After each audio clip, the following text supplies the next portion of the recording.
Bonjour à tous, cette séquence vidéo est dédiée au circuit RL. On commence d'abord par établir l'équation du circuit. Donc on analyse le circuit suivant. Donc vous avez un circuit, vous avez la force électromotrice E, donc un step function, fonction échelon. Fonction échelon, cette source de tension vaut 0 pour T négatif et vaut E pour T positif. Vous avez un interrupteur K, une résistance, un résisteur de résistance R et une bobine d'inductance L. En appliquant la loi des mailles, donc on considère cette maille-là, vous avez E, c'est UR plus UL. Donc E, c'est E epsilon T, donc E multiplié par la fonction échelon. Vous avez la différence potentielle au bord de la résistance, c'est RI. Et vous avez la différence potentielle au bord de la bobine, c'est UL qui vaut LDI sur DT. On divise par L, donc vous aurez DI sur DT plus I multiplié par R sur L égale à E sur L epsilon de T. On pose une constante de temps tau qui vaut L sur R, donc notre équation différentielle devient I DI sur DT plus I sur tau plus égal à E sur L epsilon de T. Donc, par exemple, si on prend R vaut 100 ohms, L 0,1 Henry, donc la constante de temps vaut 1 milliseconde. En régime libre, donc I de L est caractérisé par l'équation différentielle donc dI de L, donc indice L qui est le régime libre, sur dt plus IL sur tau égale à 0, car nous l'avons déjà vu, vous avez en régime libre, on annule le deuxième membre de la source externe de tension. Donc cette équation différentielle de solution IL de t, c'est une constante multipliée par exponentielle moins t sur tau, comme nous l'avons vu dans le circuit RC. Donc le régime établi, donc on peut bien vérifier rapidement cette solution de cette équation différentielle. Donc vous avez IL, c'est constante exponentielle moins t sur tau. Donc DI sur DT, on dérive par rapport au temps. Donc c'est une constante multipliée par exponentielle moins t sur tau. Et on dérive la fonction à l'exponentielle, c'est moins 1 sur tau. Donc DI sur DT, c'est moins une constante exponentielle moins t sur tau, c'est moins I sur tau. Ainsi, vous avez moins I sur tau plus I sur tau vaut 0. En régime établi est donné par la solution particulière stationnaire de l'équation complète, donc avec le second membre. Ainsi, vous avez DI sur DT plus I sur tau égale à E sur L. De deux solutions immédiates, donc si I égale une constante, la dérivée serait nulle, et vous aurez I sur tau égale à E sur L. Donc I sur tau, c'est L sur R égale à RI sur L, donc égale à E sur L. Donc ainsi vous avez I égale à E sur R. Le régime transitoire, c'est une superposition de régime libre et de la réponse au régime établi. Donc I de t, c'est IL plus IE. Donc IL, c'est une constante multipliée exponentiellement t sur tau, et le courant au régime établi, c'est E sur R. Bon, l'auto-induction dans la bobine s'oppose à toute variation brutale de l'intensité. Donc la bobine assure la continuité de l'intensité du courant qu'il parcourt. Ce dernier évolue donc sans subir de discontinuité. Donc vous avez IT moins I0, on suppose les conditions initiales vaut 0, donc I de t c'est égal à l'intégrale 0 à t UL de t sur L dt, puisque vous avez donc I c'est L di U, donc c'est U de L, LDI sur dt, donc I c'est 1 sur L, l'intégrale de U L, T, dt. Donc vous avez les conditions initiales, vous avez i0 vaut 0. Donc selon l'équation de i de t, c'est une constante exponentielle moins t sur tau plus e sur r. Donc i de l en régime libre plus i en régime établi, ie.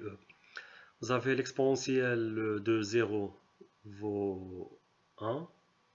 Ainsi vous avez donc la constante plus e sur r égale à 0. Donc 0 égale la constante plus e sur r. Ainsi la constante c'est moins e sur r.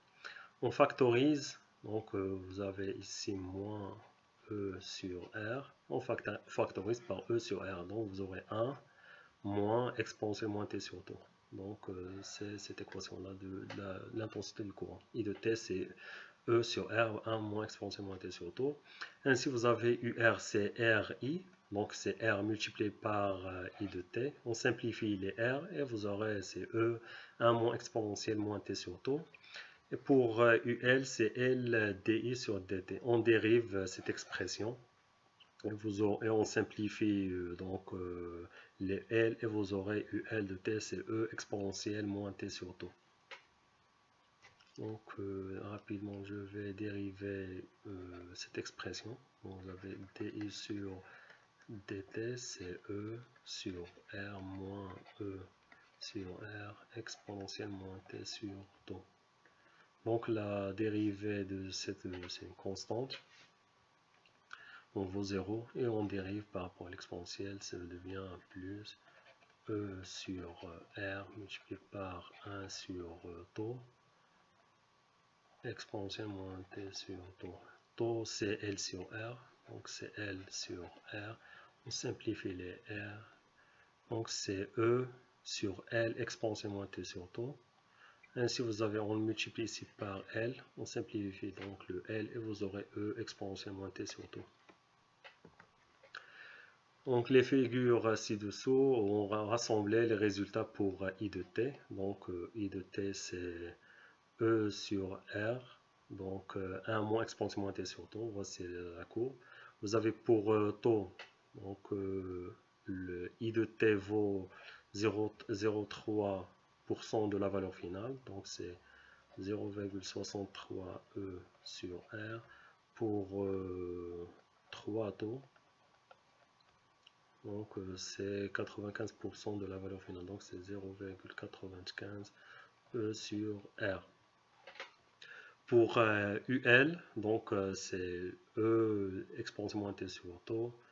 Donc vous avez donc la même façon ici, vous aurez c'est 0,37 E.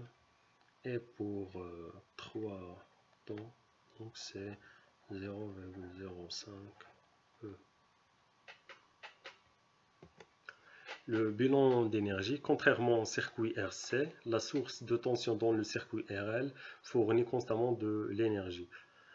En régime établi, la source débite le courant d'intensité I égale à E sur R. Donc en régime établi, donc c'est I de l'infini, donc vous aurez E sur R. Donc I, régime établi. Sous la tension E, donc avec la source E. D'où la puissance électrique délivrée par la source PES et la puissance PJ, donc le per joule dissipé par le résistor. Donc la puissance fournie par la source c'est E, la force électromotrice, donc multipliée par le courant I, donc E sur R. Et vous avez pour les per joules, c'est moins RI au carré. Et RI c'est E, puisque vous avez I c'est E sur R. Donc le per joule c'est moins EI. Le signe moins car il dissipe de l'énergie et c'est donc vous avez le plus un signe positif puisque vous avez la source délivre l'énergie au circuit. On voit qu'en régime établi la somme de ces deux puissances est nulle. Donc vous avez PES égale à moins PJ, donc la somme des deux égale à 0. En régime transitoire, la puissance fournie par la source, donc c'est EI, donc I c'est E sur R, multiplié par E devient E au carré sur R, multiplié 1 moins exponentielle moins t sur tau. Et pour la perte joule, bon, vous avez c'est moins EI. Et le RI au carré, I au carré c'est E sur R, le tout au carré, donc E au carré sur R au carré. Donc pour I, il y a un moins exponentiel, donc le terme au carré. On le multiplie par R, donc on simplifie le R avec R, on enlève le au carré, vous aurez la perte joule, c'est moins E au carré sur R, 1 moins exponentielle moins T sur tout.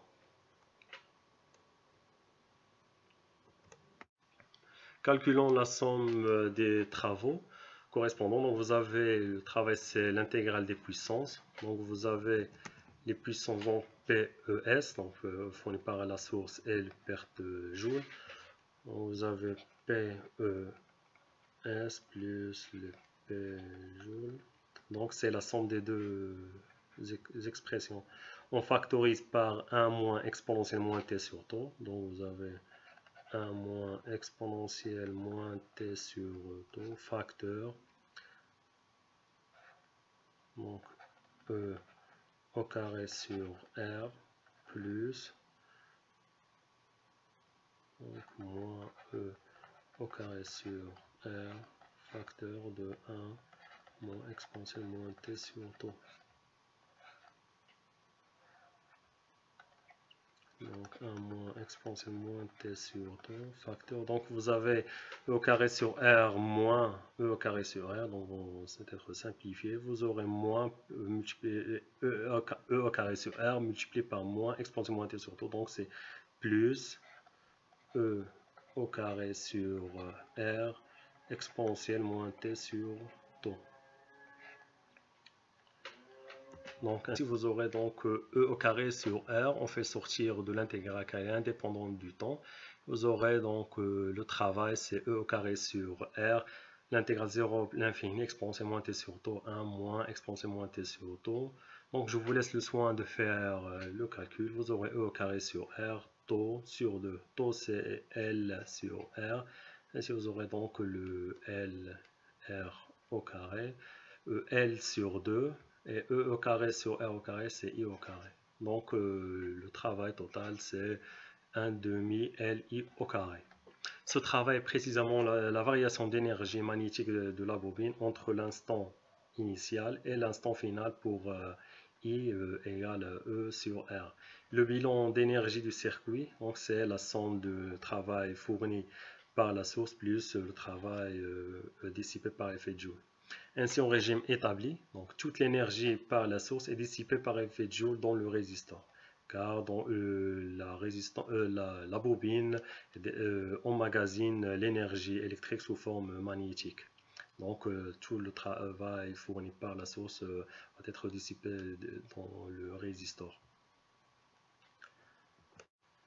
Ouverture du circuit. À l'ouverture du circuit, le courant dans la bobine diminue et provoque l'apparition d'une force électromotrice qui s'oppose à l'extinction brutale du courant. Donc en ouvrant le circuit, donc vous avez la différence potentielle au bord de la bobine augmente puisque vous avez LTI sur DT, DT qui est très court, donc lors de l'ouverture de l'interrupteur, donc avec quelques microsecondes, cette différence potentielle devient très grande. Une étincelle de rupture peut se former au niveau de l'interrupteur et le courant, si le courant est très important.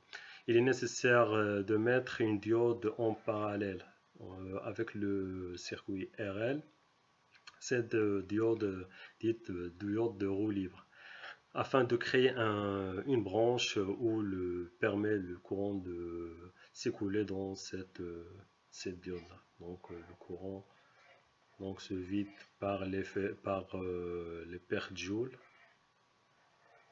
par la résistance circuit RL.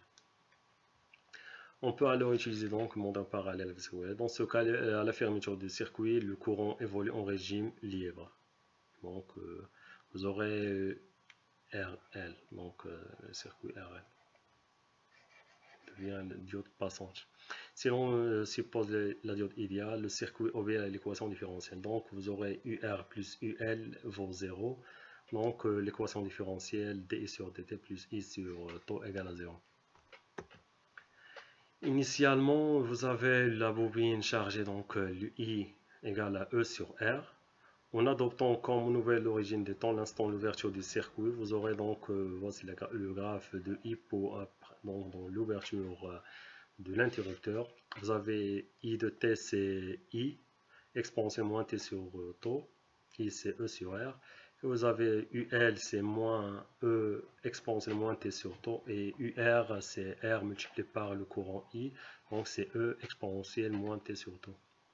Donc voici la courbe de I, le même pour la tension UR, donc on le divise par R, donc vous aurez E pour la tension UR de T, donc vous aurez E avec la même forme du courant. Et pour UL, donc c'est moins E, la somme des deux tensions UR et UL, donc vous aurez E, et vous aurez, donc ça c'est UR, et vous avez UL, donc de l'autre côté, donc UL de T, de moins E. Donc à chaque instant T, la somme UR plus UL vaut 0. On remarque une continuité donc, du courant, donc assuré par la bobine. Par contre, la tension est discontinue. Donc vous avez UL de 0 moins, donc c'est 0. Et vous avez UL de 0 plus vaut moins E. Donc vous avez une discontinuité à T égale à 0. On en déduit le travail dissipé par effet de Joule dans le résistor, donc lors du passage du courant. Donc vous avez le travail per joule, c'est moins l'intégrale moins RI au carré, donc moins RI au carré exponentiel, moins T sur taux, taux c'est L sur R, et vous savez donc le carré c'est moins 2, et vous avez ici I majuscule au carré. Donc vous avez la primitive de l'exponentielle, donc rapidement, donc, vous avez primitive donc, de G, c'est moins RI au carré, donc sont des constantes indépendantes du temps, exponentielle moins 2R sur L T dt.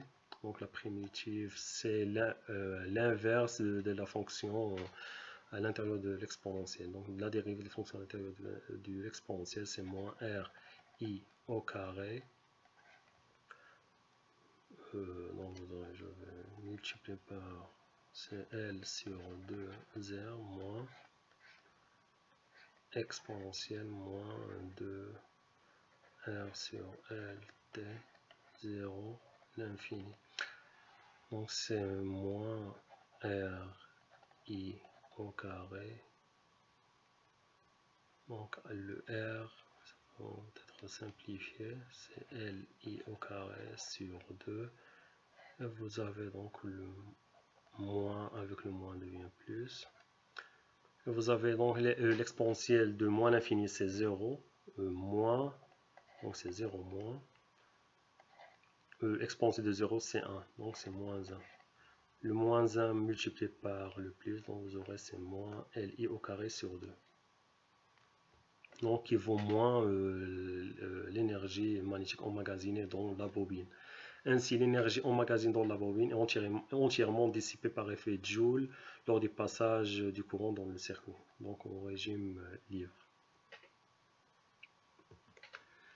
Continuité du courant dans une bobine. Lorsqu'on met sous tension ou hors tension une bobine, le courant qui la parcourt évolue continuellement. Donc, comme nous l'avons vu, vous avez IL, donc vous avez une continuité I de 0 moins égale à I de 0 plus. Ainsi, donc, vous avez l'énergie emmagasinée dans la bobine qui vaut LI au carré égale à 2 et continue puisque vous avez I est continu.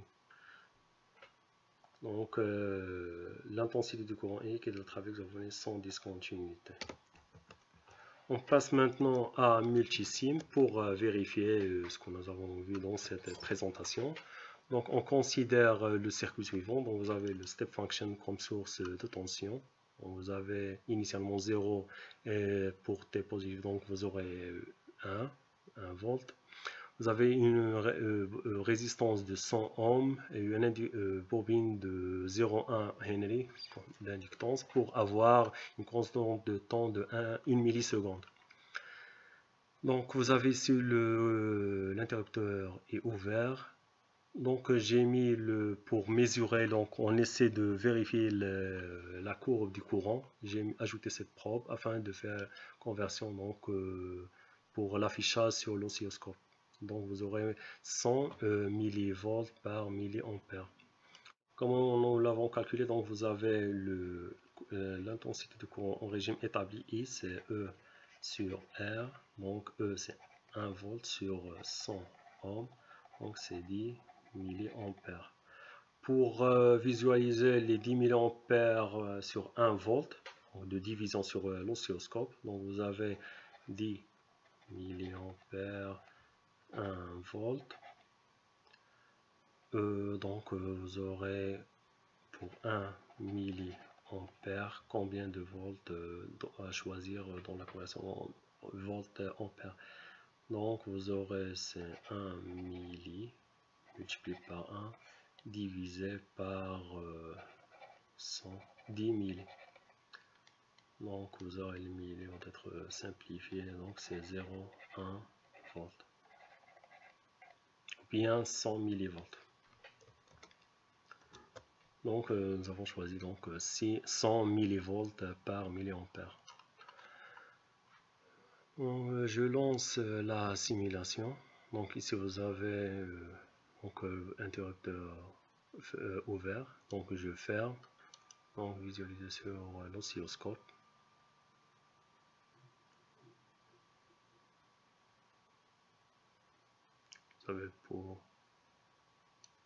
Donc ici vous avez le courant était nul. Et après donc vous avez la courbe I de T. Donc ça c'est l'instant de la fermeture de l'interrupteur. Donc on mesure pour une milliseconde de la constante de temps ici. Donc vous avez 630 millivolts, donc 630 donc la valeur finale c'est 1 volt, donc c'est 630 millivolts, c'est 0,63 E sur R. Donc de la valeur finale du courant. Donc c'est 0,63 multiplié par 10 milliampères. Donc pour 3 taux,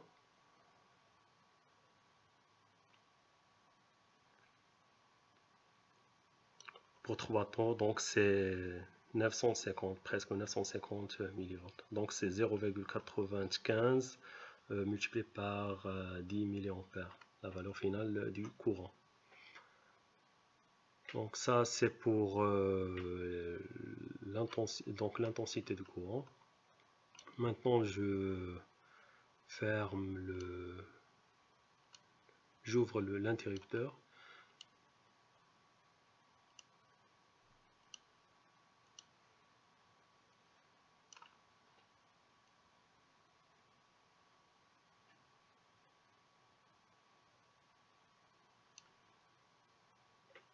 Vous avez le courant qui s'annule.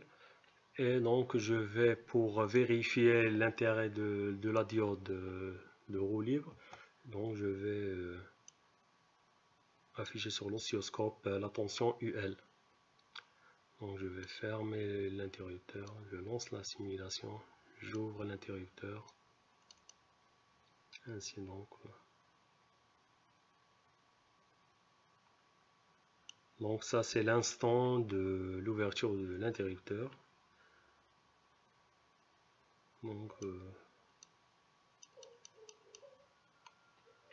Donc c'est 100 volts par division. Ici vous avez deux divisions, donc c'est presque 200 volts. Ça c'est la différence potentielle au bord de la bobine. Donc je vais diminuer donc nombre de divisions par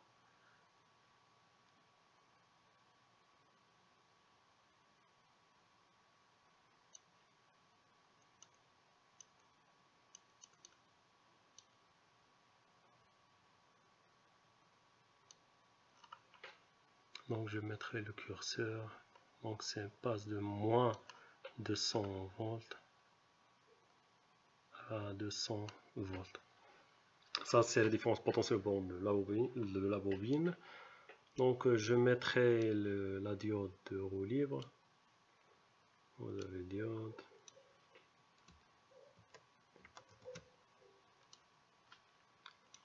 Diode de roue libre. Donc nous avons ajouté la diode de roue libre. Donc je lance la simulation. Vous avez j'ouvre l'interrupteur. Donc on visualise sur l'oscilloscope. Donc je vais diminuer donc le nombre de division, 2 volts par division.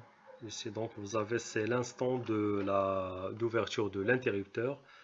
Donc vous avez donc la différence potentiellement de la bobine, c'est moins 1,7 volts. Donc au lieu de 200 volts sans diode roue libre. Ici vous avez donc le courant donc sur la bobine, et vous avez ici donc c'est